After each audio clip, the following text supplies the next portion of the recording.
What is going on, everyone? Tenha here, and today in this video I wanted to mention about this secret blade tactics that people had been using. I'm not so sure if there's any YouTube video about it, but I'm making one right now. Thank you to that anonymous viewer that I can't really remember his name right now, but he sent me this Reddit post talking about how you can abuse this blade function. I'm not so sure if they're gonna patch it in the future, but I want you to know, especially for those people who pulled for blade and want to min-max his damage, I want you to know about this, okay? So it is very simple. To show you this clearly, I want to use blade, Tingyun, Bronya, and a healer. Any healer is totally fine. A lot of the people would ask me, hey, is blade good with this healer, that healer? Any healer is good, okay? Okay, so if we enter the battle, buff blade, use ultimate, give turn to blade.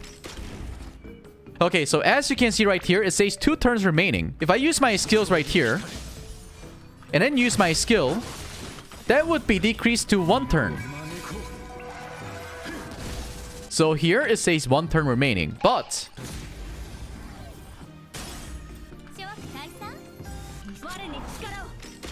if we use blade skill first, and then buff him with Tingyun's ultimate, which would still say 2 turns remaining, right here.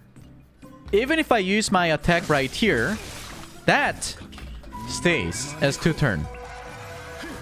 Which means that you can have that go on for 3 turns technically, right?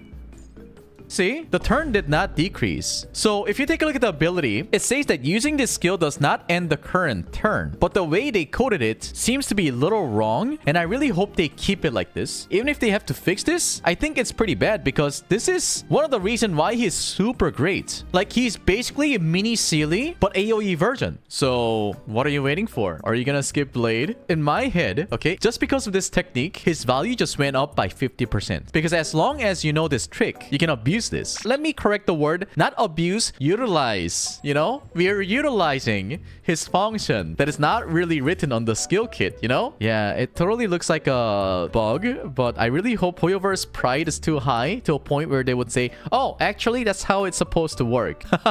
You know? I really hope this doesn't get patched. I mean, people are going to be playing this game 90% of the time auto anyway, so those people who can actually utilize this are the people who knows this technique, and 2, they're actually spending time controlling their characters, you know what I mean? Alright, cool. I had been getting a lot of questions about Blade, and I would like to answer to them all. This would be like a follow-up video about whether if Blade is worth it or not. I know that a lot of you guys who cannot spend money in game still wants Blade and cannot afford Lycone, right? A lot of the people saying, isn't Secret Vow like on par with his Lycone? Nowhere near. Because if you use his Lycone, there's no restriction. You can use any healer. However, if you're using Secret Vow, ironically, his worst healer would be Locha. In many cases, you probably have seen him getting healed up by Locha when he uses his ultimate, when he loses HP. But in this Lycone, it says you need to have lower amount of HP percentage than the opponent. So if you do get healed by Locha, then you're kind of screwed. And not just that, but also Locha's healing amount is just so much. Even if you just give him like basic stuff, he would probably heal your blade to 100%, which is not good. Is speed boots or HP boots better for blade? Well, unfortunately, I do not have the right speed boots, but we can kind of compare the damage right now with the stuff that I have, because I don't have a complete set anyways. Let's bring it to like the Memory of Chaos and see how much damage we do with HP and with speed. Okay, only take a look at the damage in the middle, okay? I'm hoping I would crit so that I don't need to do this over and over again. All right, here we go. That was 24k damage, right? In the middle with HP boots. Okay, so from this boots, we were at 93, 185. So let me take this boots out and then put the speed one. I wonder if I have speed boots that has a lot of crit. Oh, I think this is on par, right? 18% crit damage to 17%. We lost about 1000 HP. That wasn't that much, but it would probably add up later in the future if you keep on, you know, losing HP here and there, right? Okay, here we go. Use skills and focus on the damage that you see in the middle, okay? Last, it was 12k times 2. 10k times 2, okay? So we just lost like about 15 to 20% damage by using speed instead of HP. But here's the thing. This is what I truly believe, and it applies to all the turn-based games. So getting more turns is very OP. It is very important, which is why a lot of the people are saying, oh, if you're using supports, you want to give speed to them. Like, for example, Silver Wolf, you know, all those healers, even for Tingyun, and we know the reason why, right? Because we want to keep on building those stacks so that Lightning Lord can get like as much stacks as possible when it gets the turn, because we can't really control that, right? But especially for Blade, when he can use skills and do damage on demand, unlike Tingyun, it is okay for you to use HP boots. Okay? And speed is also okay. If you use Bronya, then HP is totally fine, in my experience. What surprised me was that compared to HP boots, I didn't lose too much HP. Assuming that you're using the right sets, the new Blade set, right? It gives you 12% HP. That means that you can focus on speed more than HP because you're getting those 12% HP anyways. So if that is the case, I would say speed also works. So there's that. And also, some of the people surprisingly ask me this question a lot. They keep on saying, hey, isn't using slower Bronya also good? Because your DPS goes first, your Bronya takes the next turn and bring the turn back for your DPS. That works. But in long run, you want to have speed on your Bronya so that she can continuously get those turns and then end up giving more turns to your DPS with the damage buff, you know? This is my take. I don't know what is behind this whole thing. I don't know where this is all coming from. But turn-based games, speed is king. You don't want to build slow Bronya, okay? You want to use skills as much as you can so that you can build your energy for your ultimate, give buff to everyone. Unlike Yukong, her ultimate stays until you take the turn and attack, right? It's not like it only lasts for 2 attacks or 2 turns. So it's always good. Just build your Bronya with speed. That is my recommendation, and that is my final word. World 6 or 7, what relics is better for Sealy? Oh, that's a good question. If anything benefits you 100%, then they're all worth. I also get a lot of questions, people asking me, oh, is this set good for Blade or not? Which one is better? So here's the thing. Inner Salsoto is really great, even if you couldn't get the benefit from this 100%. Sealy was only able to get the benefit from Ultimate with this set. She doesn't have follow-up attack. If you take a look at the World 7, she can get all the benefits. She also needs crit rate, which is good. It says when the wearer's current crit rate reaches 70% or higher, wearer's basic attack and skill damage increase by 20%. This is totally fine. Sealy can get the most benefit out of this set, Rutilant Arena. Compared to Inner Salsoto, it is still okay because I want to dish out a lot of damage with her ult, so I might be keeping Inner Salsoto. You get the idea, right? So Sealy can get the 100% benefit from using Rutilant Arena, so this set is overall better for Sealy. What about Blade? Blade can get the full benefit from this, but keep that in mind that this one has higher restrictions, right? So you need to have 70% or higher crit rate in order for you to get those basic attack and skill damage increase.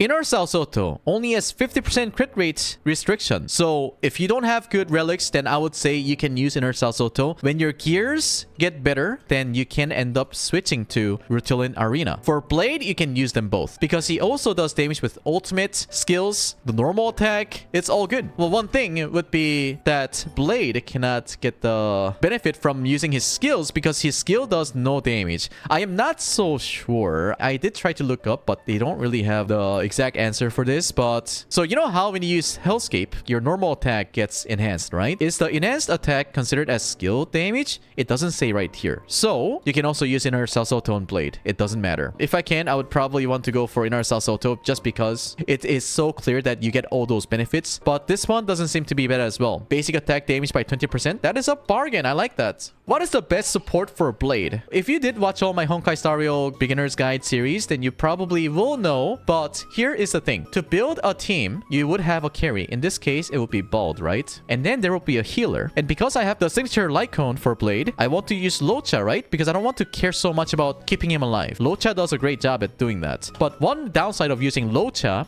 if somebody puts a DOT on Blade, when he starts the turn, he gets 1 stack. And if anything, you don't want to actually cleanse that. But Locha does that anyways. So in that sense, Locha is not that great. However, it is very important that you keep your DPS alive. And as long as you have 1 copy of Blade and his signature Lycone, it doesn't matter whether if you cleanse that DOT or not. Don't care about those people who says, oh my god, you want to use different healer because you don't want to cleanse that DOT. It's those people who wants to min-max and want to put a lot of effort into something that is meaningless. Just work on his relics and you're gonna be fine. And for the second support, we definitely want to use Bronya. If you don't have Bronya, we can have multiple stuff that can help Blade do more damage. We can also have Tingyun. Because of her ultimate, it gives you damage bonus, right? So that is totally fine. It would be a good idea for you to use Tingyun and have another DPS, like maybe Clara even. So you can put Tingyun's attack buff onto Clara and use Tingyun's ultimate on Blade. You can kind of split your buff. So that would be also a good idea. Having 2 carries, depending on what kind of boss you need to go for. For example, the new Forgotten Hall, right? I had to have 2 DPS because I lacked damage. I had to use Clara and Blade and Tingyun, Locha in order for me to get 3 stars. Anyways, so Bronya is the best one. Next would be Tingyun, or else you can probably use Pella or Silver Wolf even, a debuffer that can slow the enemy down, reduce their damage, and reduce their defense, right? So Silver Wolf would be the best because if anything, you can add the wind weakness to the opponent that has imaginary and quantum weakness, right? So it would be 100% chance. If you don't have Silver Wolf, replace her with Pella. Pella is gonna be okay. But yeah, there's many ways you can build team around Blade, and you can even also add another protection if your healer is not healing enough. For example, let's say you don't have Locha, you would have Natasha, or I would say Bailu does a lot of healing. But if you by any chance need more protection, you can add Jeopard. But I would say this is by far the best team for Bald. I know that some people would say using Shielder with Blade is copium.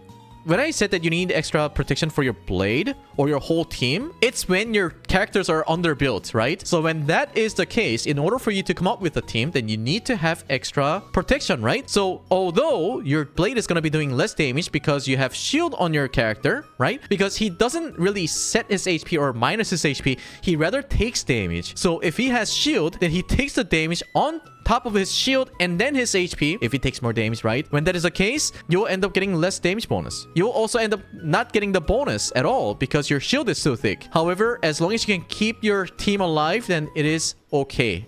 Although it's not really recommended. And that's gonna be it for the Q&A session for Blade. And I really hope more people can pull for Blade and they don't regret like Sealy. A lot of the people regretted not pulling for Sealy. My apologies. It was the very first banner character, so I couldn't really tell people that it was like really worth for you to go for, you know? We didn't know what kind of monsters they're gonna be putting into Mirror Chaos or like Simulator Universe, so I couldn't tell for sure. But I would like to say that Blade here is not going to be outdated as DPS for a long time. Same thing with Tingyun. Sealy is also very good, but Blade is also good, okay? All those DPS that came out in the past, they're all worth it. Like just overall, all the limited characters that they had been releasing in Honkai Star Rail, they were all good. So Blade, I can tell 100% that it's worth. But a little expensive because you need his signature Lycone. Sacred Vow is very conditional, so you don't want anything conditional in a turn-based game. Because a lot of the times you want to put auto, right? You don't want to play this game like 5 hours a day. You want to just put it on auto and just let it sit and farm for you, right? So anyways, that's it for this video. If you thought this video was helpful, let me know in the comment section. You can also leave your question so I can go over it and answer them all in another video. I hope this video helps you out. Make sure you use this secret technique without letting Hoyoverse know, because I really don't want them to fix it, okay? This should be a feature. I want Hoyoverse to be like, yeah, that's what we wanted to say, but the translator, you know, bad translator. All right, guys, I'll see you guys in the next one. Adios.